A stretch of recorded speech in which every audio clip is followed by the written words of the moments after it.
L'histoire regorge d'exemples de personnalités publiques dont les paroles et les actions ont eu de réflexions profondes et durables sur des générations. Notre magazine cherche à explorer ces histoires non seulement pour raconter les événements historiques, mais aussi pour réfléchir à la nature des conséquences spirituelles et morales qu'elles encourent. Car un peuple sans histoire est un peuple sans mémoire, et un peuple sans mémoire est un peuple sans avenir. En décembre 1980, la grande messe est dite. Le règne sans partage de Monsieur l'unique ministre de Dieu prend fin. Il fait cavalier seul, avant qu'il ne s'autoproclame Dieu le Père de Jésus-Christ. Au sortir de cette crise, les anciens créent l'église de Rigini en 1981. Une église dirigée par un collège des anciens plutôt que par un pasteur, car déjà contaminé par le virus Mukuna, lui qui les a fait croire en l'existence d'un seul ministre, et qu'avoir un pasteur, c'était de la dénomination.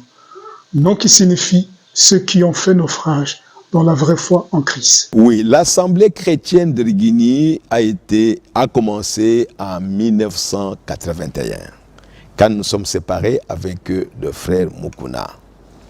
C'était une assemblée qui a été commencée par un groupe des anciens. Les anciens qui se sont séparés avec le frère Mukuna.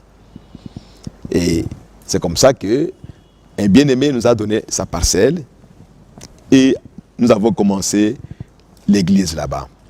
Bien que le divorce soit consommé d'avec Monsieur l'unique serviteur de Dieu, je vais dire Mukuna Kazadi, l'année qui suivra ne sera pas la lune de miel pour ceux qui ont décidé de ne répéter que le messager.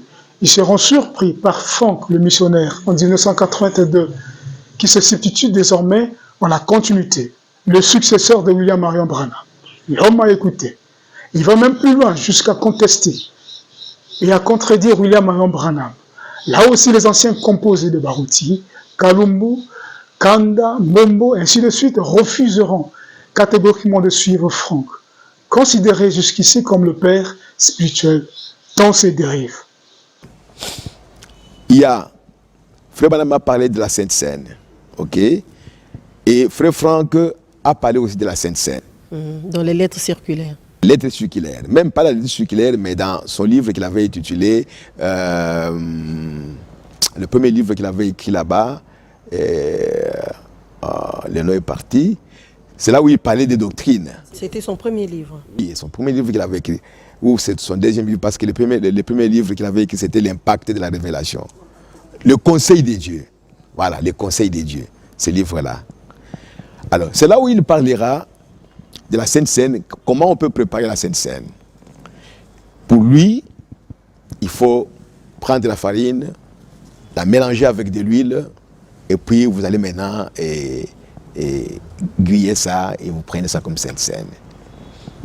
Qu'est-ce qu'il donnait comme explication? Parce que le corps de Christ, okay, est rempli du Saint-Esprit. Donc l'Église est remplie du Saint-Esprit. Donc il faut que ce pain qui représente le corps de Christ devait être mélangé de l'huile. Alors maintenant, quand nous avons lu le prophète plus tard, le prophète, lui, explique la chose, que ce pain-là représente le corps de Christ qui allait vers le calvaire, un corps brisé. Donc ce n'était pas un corps qui était rempli du Saint-Esprit, parce qu'à Gethsemane, l'Esprit l'a quitté. Oui. Voilà comment Frère Branham explique le pain que nous prenons à la Sainte Seine. D'où il dit que ce pain-là ne peut pas être assaisonné, ni avec de l'huile, ni avec du sel, ni avec quoi que ce soit, ou du sucre, rien de matière grasse. Un pain sans levain. Vous voyez? Donc vous voyez déjà qu'à ce moment-là, il y a une différence entre ce que frère Wald Frank nous disait et dit dans son livre et ce que nous lisons Branham dans les brochures. Et il y a eu maintenant à ce moment-là deux groupes qui sont divisés. Un groupe qui était fanatique de ce que frère Wald Frank disait, parce que, d'après frère Frank, c'est lui qui devait venir après frère Branham. C'est lui la continuité du frère Branham. C'est lui la continuité. Alors maintenant, avec ça, ça a donné un peu de confusion parmi les enfants de Dieu. Ceux qui croyaient que c'est lui la continuité, alors ils croyaient que c'est lui qui expliquait mieux les choses. Que le prophète. Que n'importe qui. Alors nous nous sommes dit, l'autre groupe, non, nous croyons seulement à ce que le prophète a dit dans les brochures. Et c'est comme ça qu'à ce moment-là, la première séparation a eu lieu. Nous, on a pris position pour ce que les prophètes disent dans les brochures, et les autres ont pris position pour ce que Ewald Frank dit, même si c'est contraire à ce que le prophète a dit. C'est la naissance du franquisme, un mouvement qui subsistera jusqu'à nos jours, avant qu'il se transforme en un monstre qui enseigne et autorise la polygamie. C'est de ce mouvement qu'est venu le pasteur Casse, l'homme à 12 femmes, poursuivi par le parquet de Kinshasa pour avoir épousé une mineure, un fait devenu viral dans les réseaux sociaux. La position de Franck est surprenante et contradictoire puisqu'il venait de dire aux frères à ne dire que ce que Frère Branham a dit. À ce moment-là, ma sœur,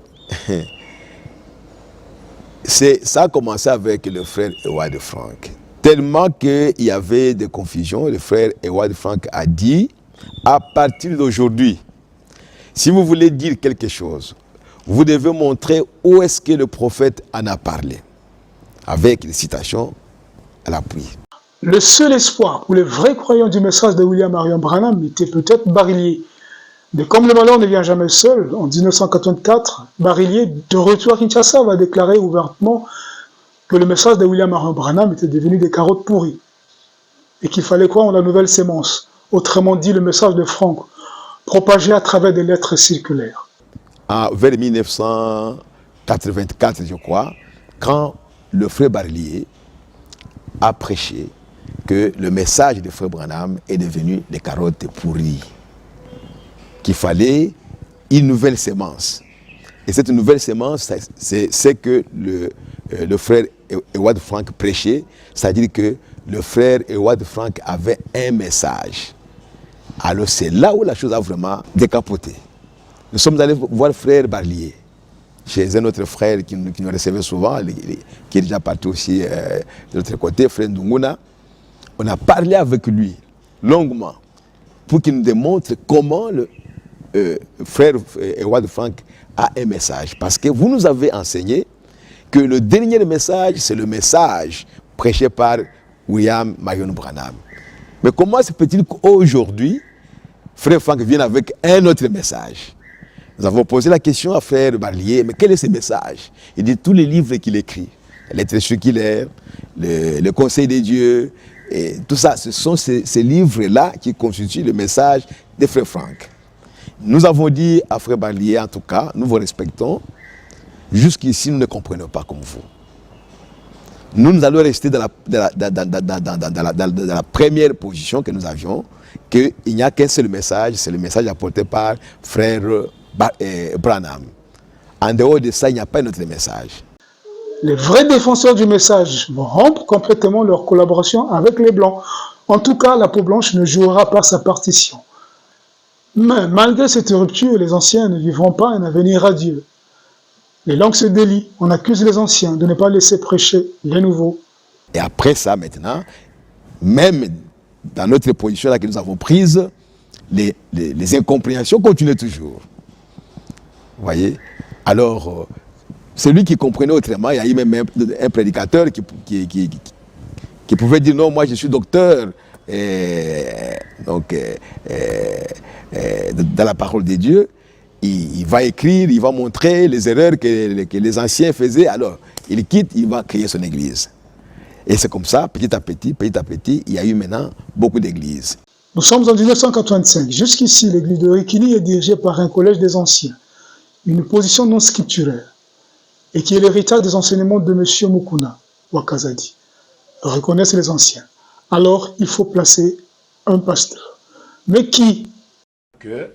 Maintenant, ils vont essayer d'évoluer comme ça, et évidemment, avec la pression politique à ce temps-là, vraiment, on n'a pas eu... Mais il se passera un problème au niveau même de l'Assemblée maintenant de Rikini. Les frères eux-mêmes vont trouver que non, quand même, on ne peut pas continuer la marche à la manière que frère Mukuna avait établi des anciens, etc., alors que le message demande que ça doit être un pasteur élu, etc. Il faut rénover cette chose, et une église ne peut pas être conduite par plusieurs personnes comme cela.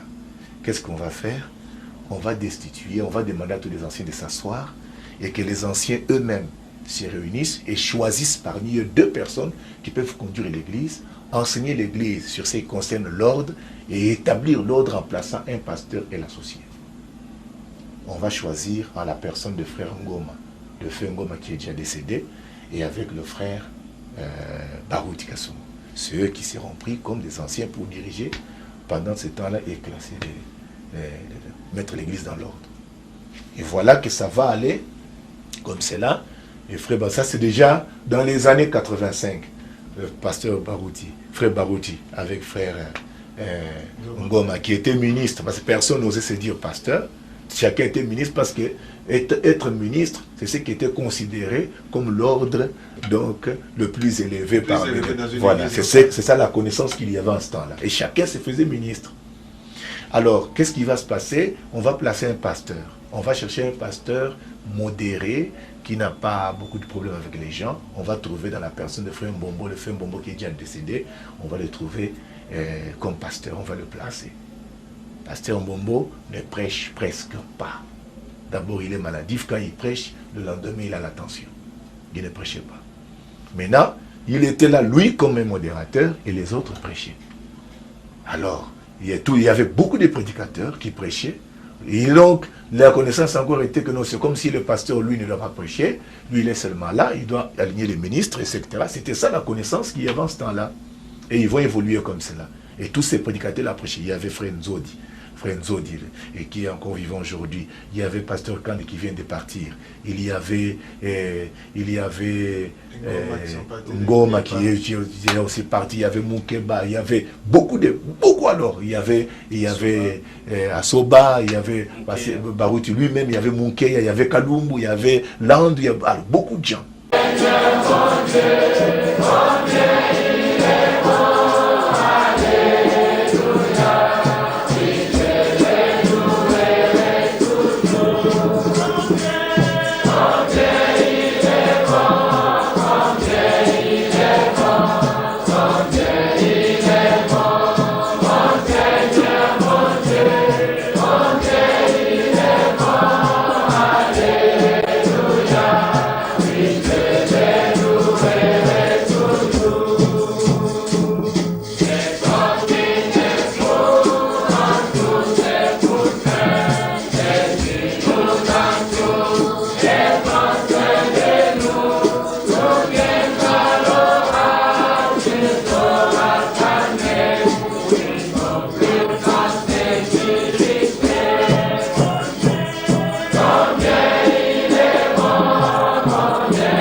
1990, après plusieurs échecs, a trouvé un homme consensuel.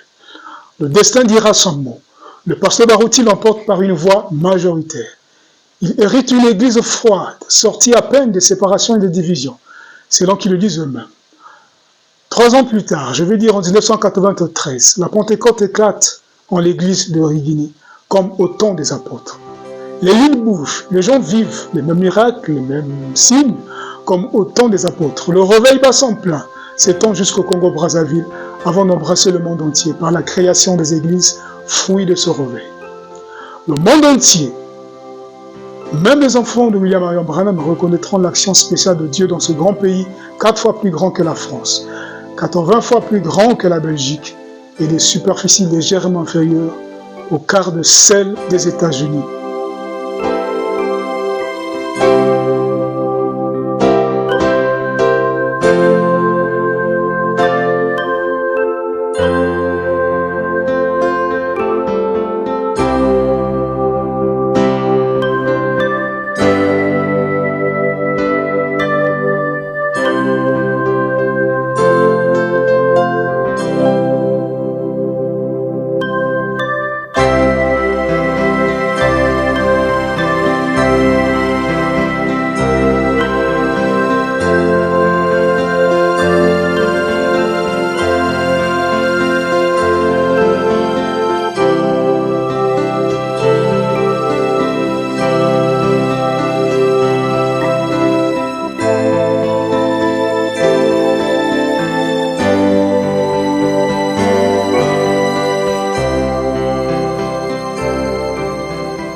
Dieu n'a jamais traité avec de grands groupes. Il traite toujours avec l'individu, disait William Marion Branham.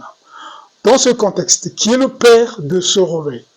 Telle est la réponse que nous apporterons dans le dernier chapitre dédié à l'historiographie du message de William Marion Branham en RDC. Rendez-vous donc ce samedi à 21h00. Abonnez-vous à notre chaîne afin d'être sûr de ne rien manquer.